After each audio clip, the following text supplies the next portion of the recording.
Cinema ನಟರು ಗುಟ್ಕಾ, ತಂಬಾಕು, ಜೂಜು, ಮದ್ಯಗಳನ್ನು ಪ್ರಚಾರ ಮಾಡುವ ಬಗ್ಗೆ ಮೊದಲಿನಿಂದಲೂ ಟೀಕೆಗಳು ವ್ಯಕ್ತವಾಗ್ತಾ ಬಂದಿವೆ.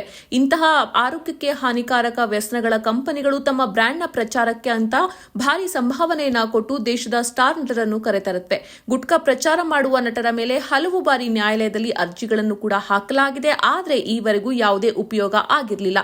ಆದರೆ ಇದೀಗ ಗ್ರಾಹಕರ ವೇದಿಕೆಯು ಗುಟ್ಕಾ, ಪಾನ್ ಮಸಾಲ ಜಾಹೀರಾತಿನಲ್ಲಿ ನಟಿಸುವ ಪ್ರಮುಖ ನಟರಿಗೆ ನೋಟಿಸ್ ಅನ್ನ ನೀಡಿದ್ದು ವಿಚಾರಣೆಗೆ ಹಾಜರಾಗುವಂತೆ ಸೂಚನೆ ನೀಡಿದೆ.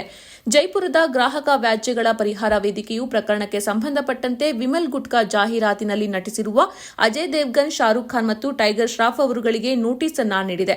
ನಟರಿಗೆ ನೋಟಿಸ್ ಅನ್ನ ನೀಡಿದಂತೆ ವಿಮಲ್ ಗುಟ್ಕಾದ ಮಾಲೀಕರಾದ ವಿಮಲ್ ಕುಮಾರ್ ಅವರಿಗೂ ಕೂಡ ನೋಟಿಸ್ ಅನ್ನ ನೀಡಲಾಗಿದ್ದು ಮಾರ್ಚ್ 19ರ ಒಳಗಾಗಿ ವಿಚಾರಣೆಗೆ ಹಾಜರಾಗಬೇಕು ಅಂತ ಸೂಚಿಸಿದೆ. ಅಷ್ಟೇ ಅಲ್ಲ, 30 ದಿನಗಳಲ್ಲಿ ನೋಟಿಸ್ ಬಗ್ಗೆ ಅಭಿಪ್ರಾಯವನ್ನ ಸಲ್ಲಿಸಬೇಕು ಅಂತ ಕೂಡ ಹೇಳಿದೆ. ಜೈಪುರದ ವಕೀಲ ಯೋಗೇಂದ್ರ ಸಿಂಗ್ ಬುದಿಯಾಲ್ ಎಂಬುವರು ದಾಖಲಿಸಿರುವ ದೂರಿನ ಆಧಾರದಲ್ಲಿ ಗ್ರಾಹಕರ ವೇದಿಕೆಯು ನಟರಿಗೆ ಮತ್ತು ಪಾನ್ ಮಸಾಲ ಸಂಸ್ಥೆಗೆ ನೋಟಿಸ್ ವಿತರಣೆ ಮಾಡಿದೆ. ವಿಮಲ್ ಜಾಹೀರಾತಿನಲ್ಲಿ ಕಣಕಣದಲ್ಲೂ ಕೇಸರಿ ಅಂತ ಇದೆ ಅಂತ ತೋರಿಸಲಾಗಿದೆ. ಆದರೆ ಆ ಉತ್ಪನ್ನದಲ್ಲಿ ಕೇಸರಿ ಇಲ್ಲ. ಗ್ರಾಹಕರಿಗೆ ಸುಳ್ಳು ಹೇಳಿ ಉತ್ಪನ್ನವನ್ನ ಮಾರಾಟ ಮಾಡಲಾಗ್ತಾ ಇದೆ. ಹೀಗೆ ಸುಳ್ಳು ಹೇಳಿ ಕೋಟ್ಯಾಂತರ ರೂಪಾಯಿ ಆದಾಯವನ್ನ ಸಂಸ್ಥೆ ಗಳಿಸ್ತಾ ಇದೆ ಅಂತ ವಕೀಲ ಯೋಗೇಂದ್ರ ಸಿಂಗ್ ಬುದಿಯಾಲ್ ಆರೋಪವನ್ನ ಮಾಡಿದ್ದು, ಇದೇ ಕಾರಣಕ್ಕೆ ಇದೀಗ ಜಾಹೀರಾತಿನಲ್ಲಿ ನಟಿಸಿರುವ ನಟರು ಮತ್ತು ಸಂಸ್ಥೆಯ ಮಾಲೀಕರಿಗೆ ನೋಟಿಸ್ ನೀಡಲಾಗಿದೆ.